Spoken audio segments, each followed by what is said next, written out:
আমি আমার ছোট ভাই একসাথে খেলেছি, তার ভাইয়ের সাথে আমি ওপেনিং করেছি, তার চাচার সাথে আমি ব্যাটিং করেছি, তার বড় ভাইয়ের সাথে তার সাথে ব্যাটিং করেছি। হয়তো সামহাও ছোট বলে অত কথা হয় না, দে আর ভেরি বিজি, তারা তো কন্টিনিউ কনসিস্টেন্ট। যেমন আমি আমার 8 বছরে বোধহয় বাসায় 2-3 মাস ছিলাম আমি যখন খেলেছি, সেম। আর ওরা তো আরো অনেক খেলা। বলছিলেন 2008 সালে আপনি খেলা ছেড়ে দিয়েছেন, but still you are so much fit. এইটার আসলে মানে জাদুটা কিভাবে হলো? এটা জাদু ঠিক না, সত্যি কথা সবাই কষ্ট করে টপ লেভেলে। আপনি কিভাবে নিজেকে মেইনটেইনটা করলেন? মেইনটেইন না, আমি যেভাবে ওই সময় লোড নিয়েছি, মানসিক বলেন বা শারীরিক, সবাই প্র্যাকটিস করতো, কিন্তু আমি কিন্তু সত্যি কথা কি ফিটনেসের এক্সট্রা করতাম। কেন? ওইটা আমার ছিল কি, কেন আমাকে 2 দিন 2.5 দিন ফিল্ডিং টেস্ট ম্যাচে মায়ের পড়তো। তখন তো নর্মাল না, সাইদানো 100 করতেছে, 4 জন 100 করতেছে, ডিক্লেয়ার দিচ্ছে 500 করে ফিল্ডিং। আপনি বুঝেন একদিনে 500 কেমন ফিল্ডিং? আমি পয়েন্টের ফিল্ডার ছিলাম সারাক্ষণ। এমন না যে টেস্ট ম্যাচে তো রিল্যাক্স থাকে মানুষ, একটু সারাক্ষণ দৌড়াচ্ছি। ওইটা একটা। দ্বিতীয় হচ্ছে আবার আমার উপর এক্সপেকটেশন ছিল Javed is a good fielder, ওই জায়গায় এক্সট্রা এফোর্ট দিতে হতো। তারপর গিয়ে ব্যাটিংয়ে আউট হওয়া যাবে না, টেস্ট ম্যাচে তুমি আমাদের মেন প্লেয়ার, তো ওইটাই ওই জায়গায় থাকাটা। তো ওই জন্য ফিটনেসটা আমি সবসময় এক্সট্রা করতাম।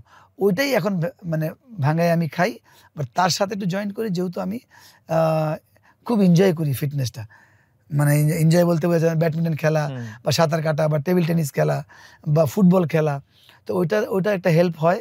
আর আগে যেগুলো প্রিজার্ভ ছিল ওইটা আস্তে আস্তে মানে যাচ্ছে, যে এখন যে আবার নতুন করে মেনটেন করি, তাহলে এটা আরো 10 বছর কন্টিনিউ করবে ইনশাল্লাহ।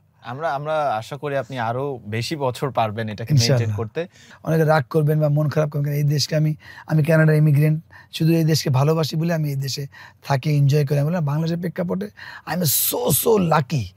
কেন আপনি থানা বলেন, পুলিশ বলেন, এয়ারপোর্ট বলেন, এত সম্মান করে এখনো, তাহলে এটা অনেক বড় পাওয়া।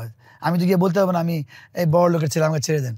ও যখন দেখে বা বলি ভাই আমি প্লিজ আমাকে সরি, ওই দিন পুলিশ ধরলো, আমি ক্যাব পরা হেলমেট পরি নেই, সকালে আমি যাচ্ছিলাম লেভেল 3 করতে, আমাকে একদিন নামিয়ে দেবে আমার ড্রাইভার হন্ডায়, পরে আমি গাড়িতে যাব।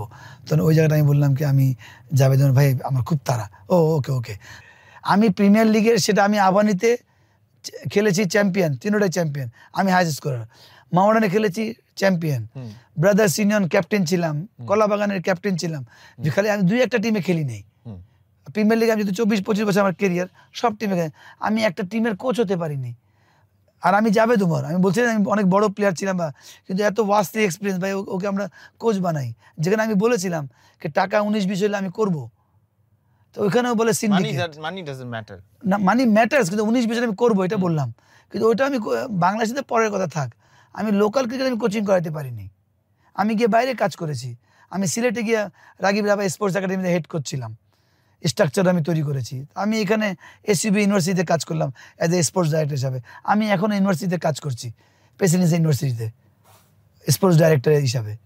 তাহলে আপনি আমাকে বলেন, আমি এটা কিন্তু অনেস্টলি কেউ আমাকে ভুল মনে করবেন না, আমি এটা কিন্তু অভিমান ধরে বলছি না। এটা কী ধরনের কথা? আমার মতো এরকম আরও অনেকে সাফার করছে, হয়তো এই লেভেলে আসতে পারে নাই, এটা হয়তো বলতে পারছে না। আমি বলছি এখানে এটা আলটিমেটলি আমার কোনো ক্ষতি হয়নি, এটা আলটিমেটলি ক্ষতি হয়েছে আমাদের ক্রিকেটের। আমাকে তো না দেশ না।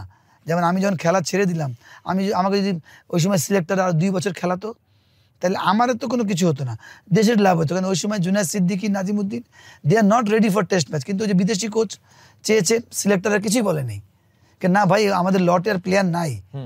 আজকেও আমরা মাহমুদুল্লাহ রিয়াদকে একদম ছিটকে ফেলে দিয়েছি।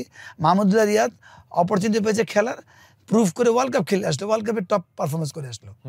তারপরে আমার সমালোচনা কেন? পাবলিক তো চাবে এক্সাইটমেন্ট, কিন্তু যারা সিলেক্ট করে তাদেরকে বুঝতে হবে যে আমাদের কি বাঞ্চ অফ লটে প্লেয়ার আছে, আমাদের কতটুকু প্লেয়ার আছে। এখন আমাদের মিডিয়াও বলে, আমরা বলে অস্থির হয়ে জানি যে ক্রিকেট থাকলেই মানে আপনার মিডিয়াও ক্রিকেট নিয়ে লিখবে। একমাত্র খেলা যে আমরা টপ লেভেলে খেলছি, পারফর্ম কী হয়েছে পরের কথা, আর মিডিয়াও অস্থির হয়ে যায়।